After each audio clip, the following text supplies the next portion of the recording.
10 वर्षीय रवि के शरीर का आधा हिस्सा खत्म, ठेकेदार पर लापरवाही का हुआ केस दर्ज। बता दें, हरियाणा के पलवल से इस वक्त की एक बड़ी खबर सामने आ रही है।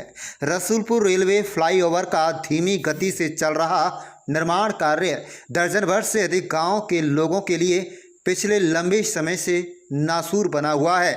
ठेकेदार की लापरवाही के चलते निर्माणाधीन फ्लाईओवर का स्लीपर एक बच्चे के ऊपर गिर गया, जिसकी वजह से 10 वर्षीय बच्चा जिंदगी और मौत के बीच जूझ रहा है। बच्चे की रीढ़ की हड्डी भी टूट चुकी है और उसके शरीर का आधा हिस्सा भी काम नहीं कर रहा है। इसके अलावा एक बच्चे के ऊपर निर्माण कार्य के दौरान सरिया सर पर गिरने के कारण वह भी गंभीर रूप से घायल हो गया।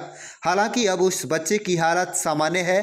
कैंप थाना पुलिस ने मामले में घायल बच्चे के पिता की शिकायत पर ठेकेदार के खिलाफ लापरवाही का केस दर्ज कर लिया है, लेकिन अभी तक ठेकेदार की गिरफ्तारी नहीं हो पाई है।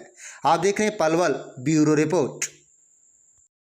मामला ये है, अजीपाल सनोप शिवचरण जो हरिनगर पलवल के रहने वाले हैं, उन्होंने हमें एक लिखित शिकायत दी कि 31/8/2023 को पुल के साथ से गुजरते हुए उनके 10 साल के बेटे रवि को पुल के ऊपर से मेटल गिरने के कारण चोट लगी है और जो गंभीर अवस्था में दाखिल सब डिवीजन हॉस्पिटल था, वो डिस्चार्ज होकर अब घर आ चुका है। डिस्चार्ज होने के बाद उनके द्वारा लिखित शिकायत दी गई है। शिकायत के आधार पर हमने FIR नंबर 796/2023 कैंप थाना में दर्ज की है। तो सर क्या कार्रवाई की जा रही है इस पर? इसमें अभी इन्वेस्टिगेशन इसी स्टेज पे है और साक्ष्य के आधार पर जैसे भी साक्ष्य सामने आएंगे वैसी आगामी कार्रवाई इसमें की जाएगी। सर बच्चा किस तरह से इंजर्ड हुआ था, मतलब जा रहा था नीचे? जो कंप्लेंट में एलिगेशन लगाएंगे वो उसके पास से गुजर रहे थे, ऊपर से कोई लोहे की प्लेट है उसके ऊपर थी। तो बच्चे की हालत कैसी सर?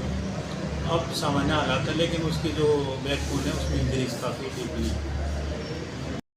हाँ, क्या नाम है जी आपका? नंदनी। आपके बेटे रवि के ऊपर फ्लाईओवर का स्लीपर गिरा था, किस तरह की हालत आप देखी? बहुत हालत ख़राब था और वो उसके बचने की सीरियस था। कतई बहुत परेशानी थे, हम बहुत रोते रोते गए थे।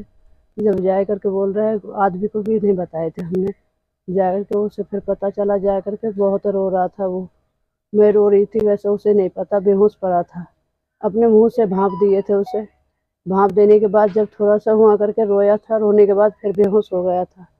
उसके बाद फिर दिल्ली ले गया, इस हॉस्पिटल में मना कर दिया था।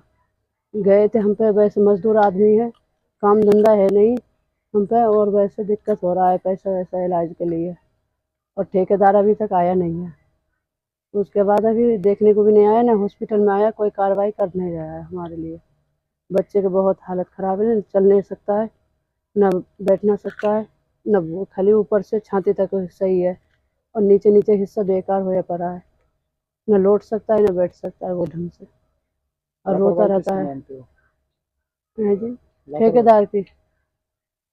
कोई सरकार का कोई प्रतिनिधि कोई नहीं आया अभी। क्या मांग करते हैं आप?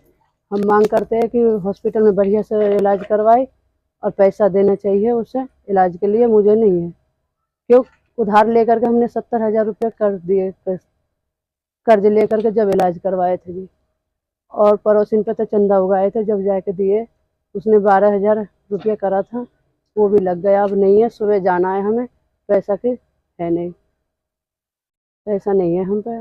उससे बोलना और उसको विनती कर रहे हैं हम कि वो देखे हमारे बच्चे को आए पे। 3 बेटी हैं आपके पास? 3 बेटी है जी, एकलौता बेटा है। मुझे पता है कैसे कैसे रह रहे हम, सुबह से शाम तक हो जाता है, खाना भी नहीं रुचता है हम पे। लड़के को देख देख करके मन नहीं करता है, बहुत शरीर सूख गए हमारे, बोधे हो गए पहले से। अब पता है मुझे, बहुत महसूस होता है।